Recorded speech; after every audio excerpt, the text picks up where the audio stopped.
10 random magic cards rated. Day number 160. Let's just go ahead and jump into it. I'm on my Philip DeFranco today, I guess. First card is Death Mutation. That is a pretty metal name for a magic card. 8 mana, 6, a black and a green for a sorcery. Destroy target non-black creature. It can't be regenerated. Put X 1/1 green saproling creature tokens onto the battlefield. X being that creature's converted mana cost. This is too much.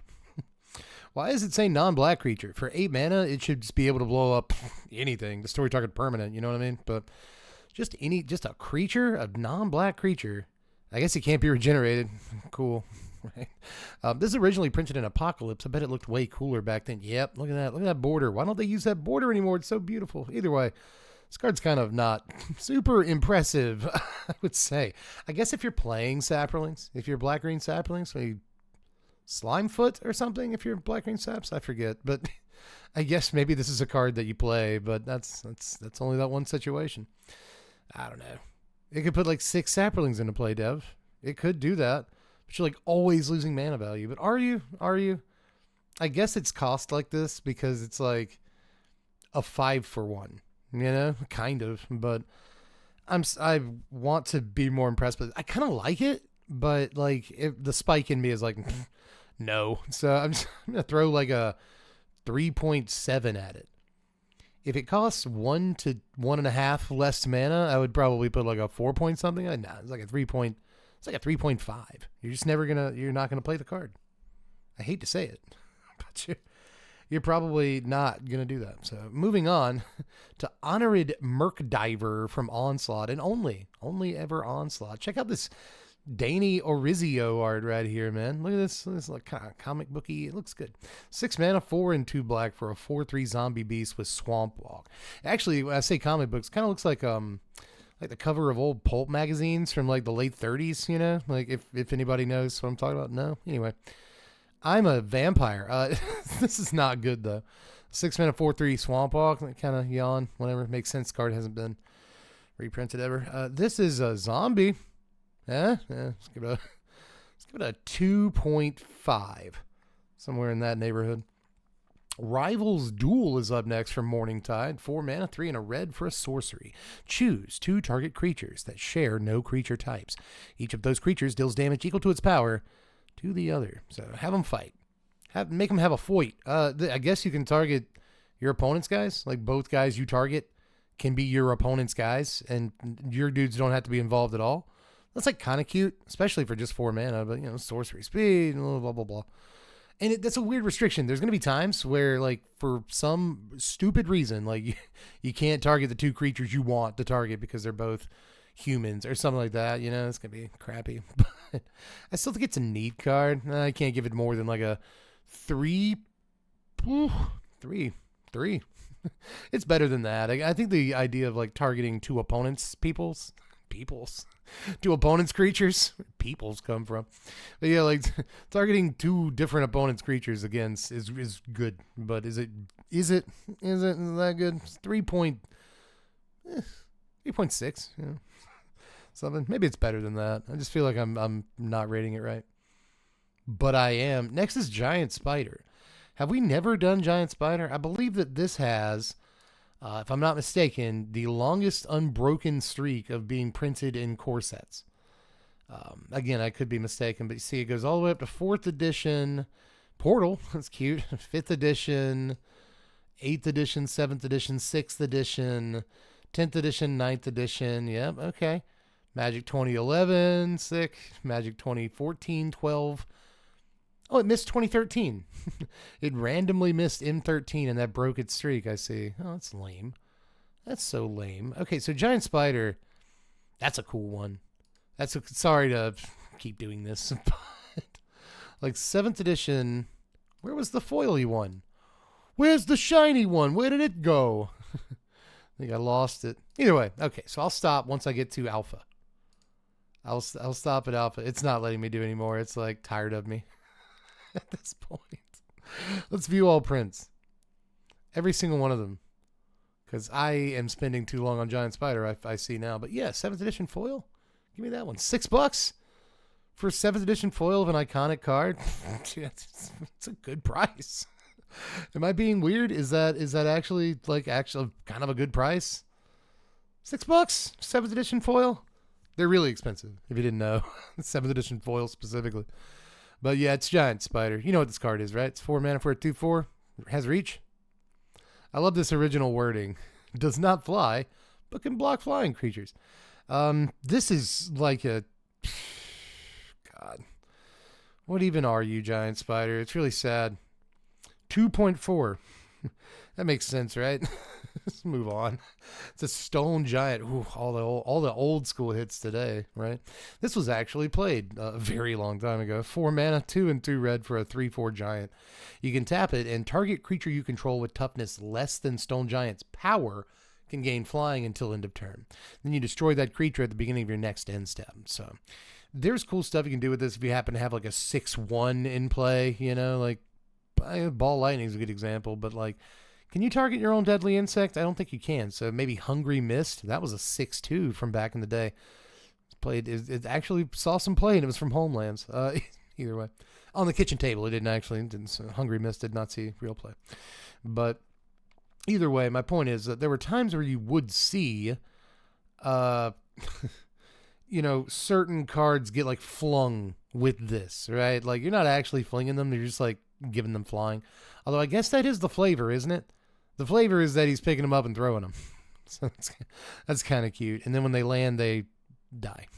So, but yeah, this again, I actually have seen this played quite a few times. But I think you have to be old officially to have seen this card in paper on a table. But I can't really give it too much love. I'm not even going to give it the honorary 5. I don't think it's quite that iconic or anything. So I'm going to try to like truthfully rate this card. So I'm gonna, tap it down too. Jeez, you can't even attack with your 3/4 for 4. I'm gonna say it's bad. I'm gonna say this is also like a 2.4. This is just, it's not a good card. I'll give it a 2.5. I think it is a little better than Giant Spider for the most part.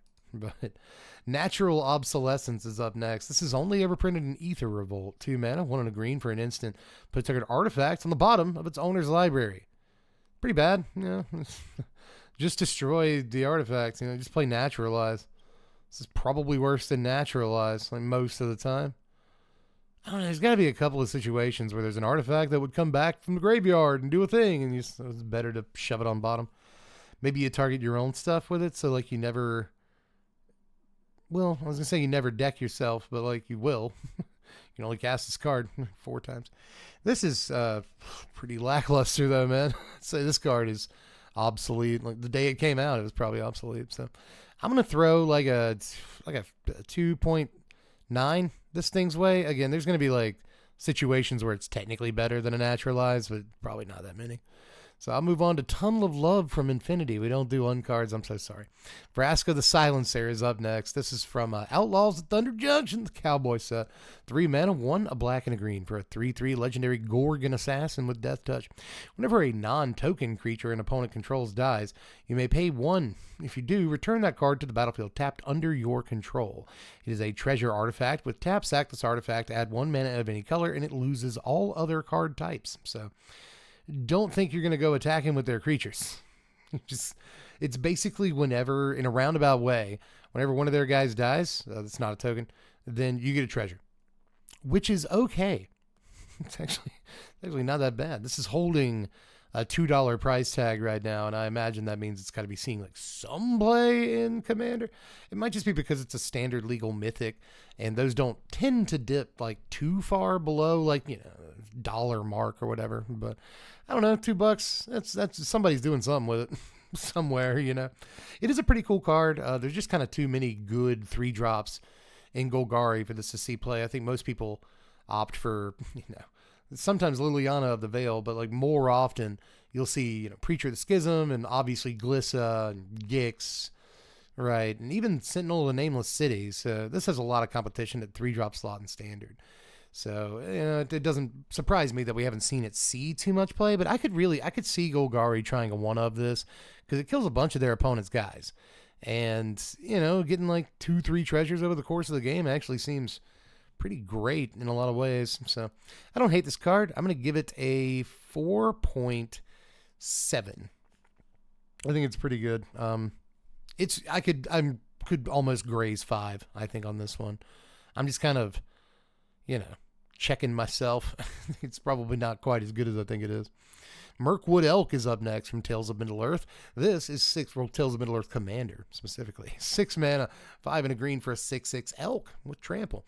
Whenever Merkwood Elk enters the battlefield or attacks, return target elf card from your yard to your hand and gain life equal to that card's power. So 6 mana is a lot. I just feel like you're not playing this in elves, right? It's not going to do that. There's so many better cards you could be playing in elves. So I don't think it's amazing. Maybe it's just me. 3.76. It costs too much. You cost too much. You never shut up. All right, so Overgrown Tomb is up next. Woo, we've done Pain Lands, Well, they're not Pain Lands. These are Shocklands. Excuse me, princess. Yeah, these are Shocklands, and we've done them before, and I gave them like a 9 or whatever. These are, I think, the second best duel lands ever printed, so they're really like a 9.5. Like these are unbelievably good, but I'm not going to count them. I believe, done these before. Rapid Prototyper is another uncard. Stop it. Plague Reaver is up next from Commander Legends. This is 3 mana, 2 and a black for a 6/5 beast. At the beginning of your end step, sacrifice each other creature you control. Good lord. Discard 2 cards, sacrifice Plague Reaver. Choose target opponent. Return Plague Reaver to the battlefield under that player's control at the beginning of their next upkeep. So that is very, very cute. I think that's kind of adorable. This can just get hot potatoed around, right? Like you play it and immediately discard 2 cards and give it to somebody, and they discard 2 cards and give it back to you. Probably how that's going to work some of the time. This is probably not good, I would say. Its price tag is kind of belying that a good bit. It looks neat though. I like neat cards, and this is definitely passing that test. But how good is it actually? Pretty not. Is that how you English? I'm not too sure, but yeah, I'll give this I'll give it a 4. I think the 4 is a boot, correct, on something like this. I just think that you're gonna have ideas for it, and those ideas are not. I don't think they're gonna work. I'll move on to the final card of the day. Ooh, it's one that I really like. It's Crypt Ghast. I've never seen this artwork from a Dustmourn House of Horror Commander. I am more used to this from Gatecrash right here, which is apparently the art on the card. Ooh, this one's cool too. This Crypt Ghast right here. How much are you? $8? It's not bad. You're only paying like $1 more than you would pay for it anyway. I think get that one. Or of course, I'm always gonna want the retro frame one. Yeah, the retro frame one's the best. It's also the cheapest, dude. Come on, the people have no taste. This is a very good Magic card. It is 4 mana, 3 and a black for a 2/2 spirit with Extort. Talk about that in a second. Whenever you tap a swamp for mana, add an additional black. Amazing. It's absolutely insane. It also is kind of a mana sink. So not only is it a mana flare, it's a mana sink. And what does mana flare need? Mana sinks. And so Extort is just a black or white mana. It's always a black or white mana. Whenever you cast any spell, you can pay an extra black or white mana, and if you do, each opponent loses 1 life, and you gain that much life. So everyone's going to lose 1, you gain 3 in most situations. I love Extort. It's actually one of my favorite abilities of all time. Seriously, I love Extort. You guys know that I'm a sucker for drains. Incremental damage, I gain some life, proc some life gain triggers, whatever, sucker for that. So Extort is just, it's probably in my top 10 mechanics. Oh, I should do that video, top 10 mechanics. That'd be good. But anyway, I have fun making it, and that's what YouTube's all about. But obviously the money on this is whenever you tap a swamp for mana, add additional black. It's crazy. It's so unbelievably good. So yeah, of course this card is at least a little bit expensive. Because it's honest, I'm not going to say it's one of the best black cards ever printed, but there's not a whole lot of black commander decks that don't want this card.